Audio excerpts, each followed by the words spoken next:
Hello students, welcome to physics class. आज अपने पढ़ेंगे, ठीक है, इलेक्ट्रॉनिक्स का टॉपिक है। मैंने आपको पिछली वीडियो में जो इक्विवेलेंट सर्किट था बेसिक ऑप एम्प का वो बनाना सिखाया था। आज उसका सिंबॉलिक जो स्ट्रक्चर है, जो डायग्राम है वो देख लीजिए। देखो, अगर मैं ऑपरेशनल बेसिक जो स्ट्रक्चर होती है किसी भी ऑप एम्प की, वो कुछ इस प्रकार से होती है। वो कुछ इस प्रकार से होती है, देख लो थोड़ा सा।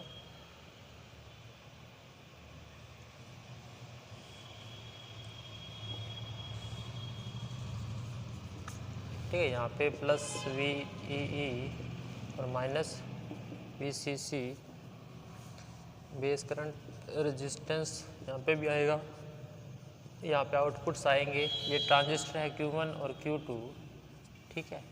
ये अपने पास एमीटर रेजिस्टेंस RE और ये अपने पास RB, और यहाँ पे मैं कोई पावर सप्लाई देता हूँ।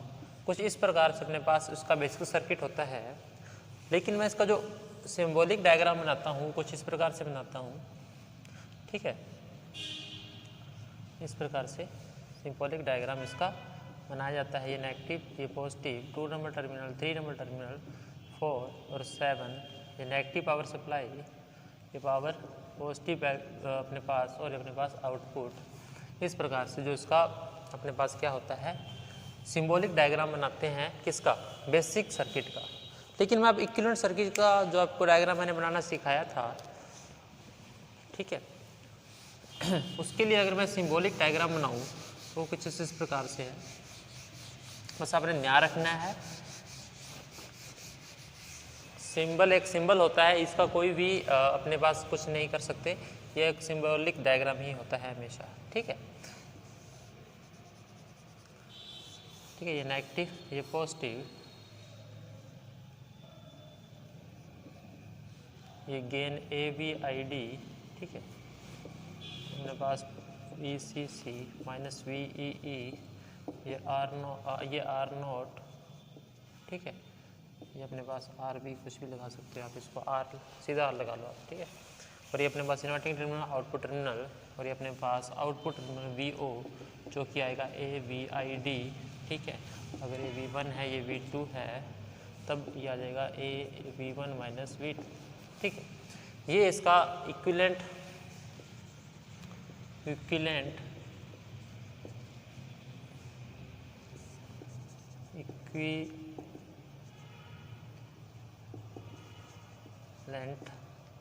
सर्किट ऑफ ऑप एम्प, ठीक है। ये होता है अपने पास ऑप एम्प। अब कुछ इसकी डेफिनेशंस की बात करेंगे जो इम्पोर्टेंस है, जो आपके एग्ज़ाम में रेगुलर पूछी जाती है, उसके बारे में देख लें।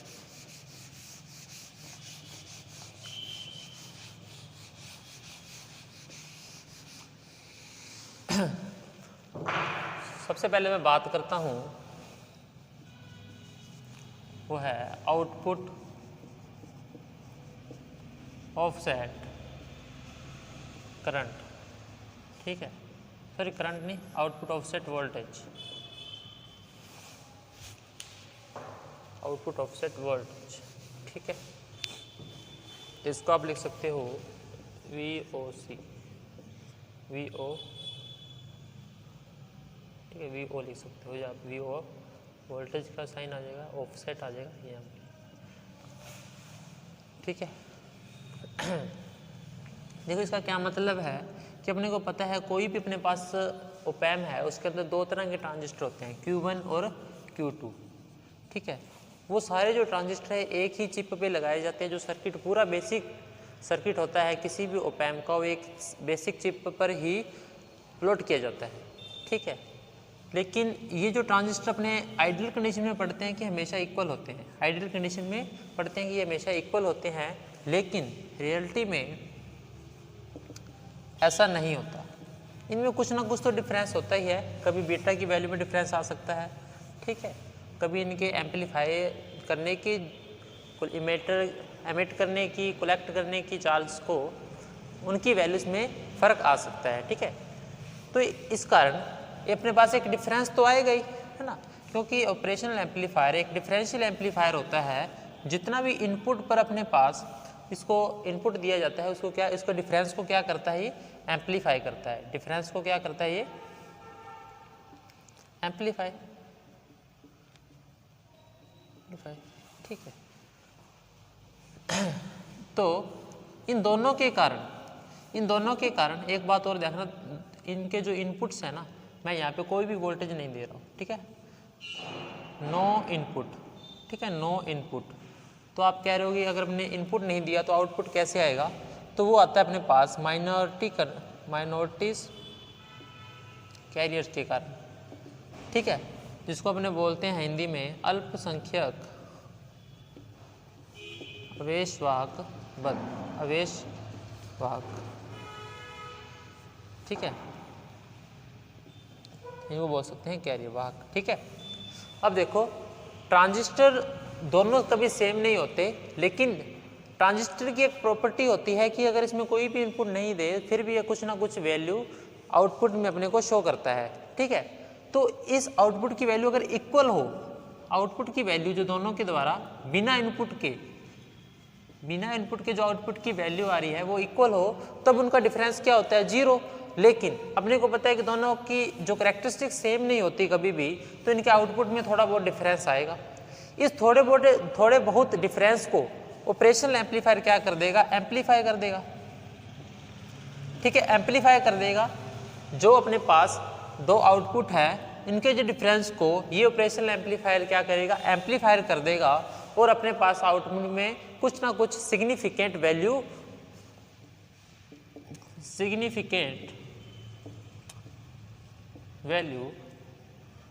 मिलेगी, ठीक है। सिग्निफिकेंट वैल्यू का मतलब कुछ ऐसी अपने पास सिग्नल मिलेगा, ठीक है, कुछ ऐसी वोल्टेज अपने को मिलेगी जो अपने देख सकते हैं। देख सकने का मतलब वो अपने उसका पता कर सकते हैं, ठीक है, बिल्कुल 0 के इक्वल नहीं होगी। तो बिना इनपुट के अपने को आउटपुट में कुछ ना कुछ वैल्यू मिल रही है, तो ये कोई भी अपने पास इंस्ट्रूमेंट बनाए इन ट्रांजिस्टर से या इस ओपैम्प से, तो वो सही नहीं है ना। तो पहली बात ये सुनना, जो अपने पास सिग्निफिकेंट आउटपुट में वैल्यू मिल रही है, जो सिग्निफिकेंट वैल्यू मिल रही है अपने को, ट्रांजिस्टर दोनों सेम ना होने के कारण इस वोल्टेज को क्या बोलते हैं, आउटपुट ऑफसेट वोल्टेज बोलते हैं।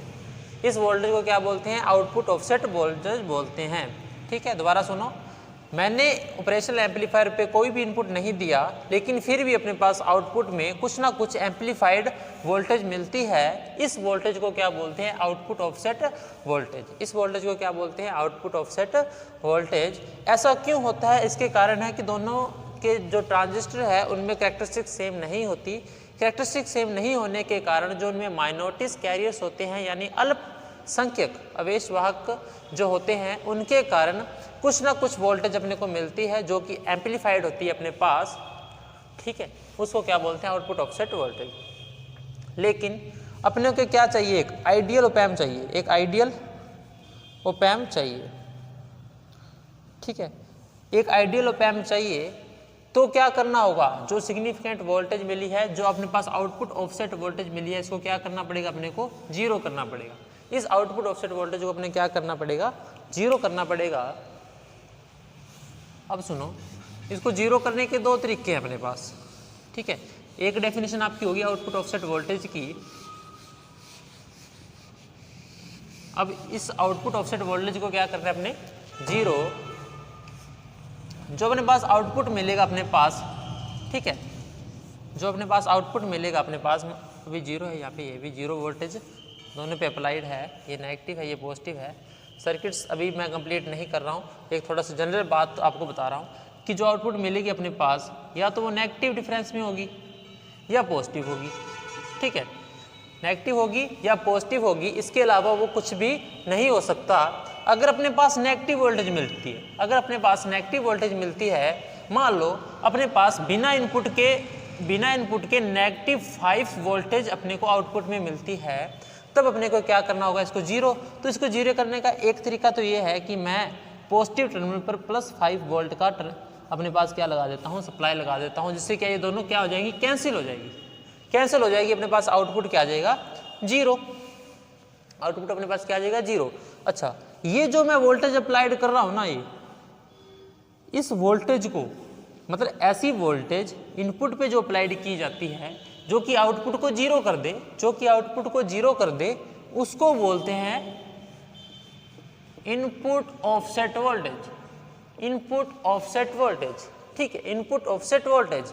अगर यहाँ पे +5 वोल्ट होता तब मैं इस दिशा में -5 वोल्ट का क्या लगाता, अपने पास पावर सप्लाई लगाता, तब इसको बोलते हैं input offset voltage. Input offset voltage. अभी आपको मैंने क्या कहा कि इसको अपने पास क्या कह सकते हैं, दो तरीके हैं इसको अपने जीरो करने के। एक तरीका तो अपने पास ये, एक तरीका ये है कि आपको ध्यान होगा कि जब मैं ऑप-एम्प का जो प्रैक्टिकल डायग्राम बनाता हूँ, ठीक है, 1 2 3 और 4 5 6 7 और 8, आपको ध्यान होगा ये दोनों क्या होते हैं, एक होता है अपने पास इन्वर्टिंग, एक होता है अपने पास नॉन इन्वर्टिंग, ठीक है, एक होता है अपने पास नेगेटिव पावर सप्लाई, एक होती है पॉजिटिव पावर सप्लाई। 7 नंबर 6 पे अपने का क्या मिलता है, आउटपुट। 8 अपने पास वेट बैलेंस के लिए होता है, ठीक है, वेट बैलेंस के लिए, मतलब ये भी कह सकता हूँ कि ये नॉट कनेक्टेड होता है, ठीक है। 1 और 5 क्या होते हैं अपने पास, offset voltage terminal, offset voltage terminal बोलते हैं। तो इन दोनों के बीच में, यानी यहाँ पे एक टर्मिनल होता है 1 नंबर और यहाँ पे 5 है, इन दोनों के बीच में एक ऐसी वोल्टेज लगाऊंगा, यानी -5 वोल्ट लगाता हूँ, तब अपने पास ये जीरो हो जाएगा। तो ये दो तरीके अपने पास किसी भी आउटपुट को जीरो करने के, ठीक है, आउटपुट ऑफसेट वोल्टेज को जीरो करने के अपने पास ये दो तरीके हैं। पहले तरीके, उसके इनपुट पे डायरेक्ट लगा दो तो उसको बोलूँगा इनपुट ऑफसेट वोल्टेज। अगर मैं उसके ऑफसेट टर्मिनल पे लगाता हूँ तो मैं सीधा बोलूँगा उसको ऑफसेट वोल्टेज बोला जाता है, ठीक है। आपको ये सारा समझ आ गया होगा। अब अपने बात करते हैं नेक्स्ट, ठीक है। तो इसके लिए जो इनपुट ऑफसेट के लिए जो आता है अपने पास, ये आएगा EIO, ठीक है, IO। अगर मैं आउटपुट के लिए बात करूं तो वो होता है VOO, ठीक है, VOO। अब नेक्स्ट जो अपने पास है वो अपने पास है इनपुट ऑफसेट करंट, ठीक है, इनपुट ऑफसेट करंट की बात अपने करते हैं।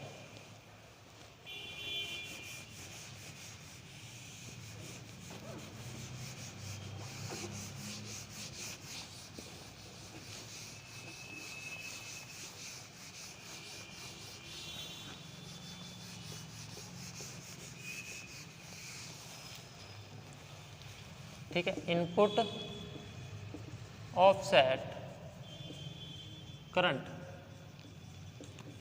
ठीक है, इनपुट ऑफसेट करंट ये एक अलजेब्रिक टर्म है। देखो किस प्रकार से, यहाँ पे मैं IB1 और यहाँ पे मैं IB2, ये पॉजिटिव ये नेगेटिव, ठीक है, उल्टा लिख रहा हूँ, आपको बताऊँगा क्यों, कोई बात नहीं, इसका फर्क नहीं पड़ता। आप IB1, ठीक है, यहाँ पे मैंने कोई सप्लाई दी और यहाँ पे भी मैंने कोई सप्लाई दी, ठीक है, यहाँ पे अपने पास आउटपुट मिलेगा। तो आउटपुट की बात अपने करनी नहीं, क्योंकि वो गेन और इन दोनों का डिफरेंस आएगा, उनके वोल्टेज का डिफरेंस आएगा। लेकिन हमने क्या निकालना है, इनपुट ऑफसेट करंट। तो आपने ये होता है अपने पास IB1 माइनस IB2, ठीक है, IB1 माइनस IB2 को अपने क्या बोलते हैं, इनपुट ऑफसेट करंट बोलते हैं, इनपुट ऑफसेट करंट बोलते हैं। और इसका जो सिंबल होता है वो IC होता है, ठीक है, IO, ठीक है, इनपुट ऑफसेट, ठीक है, IO होता है अपने पास। और ये अपने पास अलजेब्रिक टर्म होती है अपने पास। ध्यान रखना, जो IB1 होगा ये हमेशा नॉन इन्वर्टिंग टर्मिनल का करंट होगा, मतलब हमेशा पॉजिटिव में से नेगेटिव घटाना अपने को, ठीक है, नेगेटिव में से पॉजिटिव नहीं घटाना अपने को, हमेशा पॉजिटिव में से नेगेटिव घटाना है। या ये कहूँ कि नॉन इन्वर्टिंग टर्मिनल की जो करंट होगा उसमें से हमेशा इन्वर्टिंग टर्मिनल का जो करंट होगा उसको ही माइनस करना है, ठीक है। अब करता हूँ मैं नेक्स्ट टॉपिक, जिसका नाम है अपने पास इनपुट बायस करंट, ठीक है, input bias current, input bias current.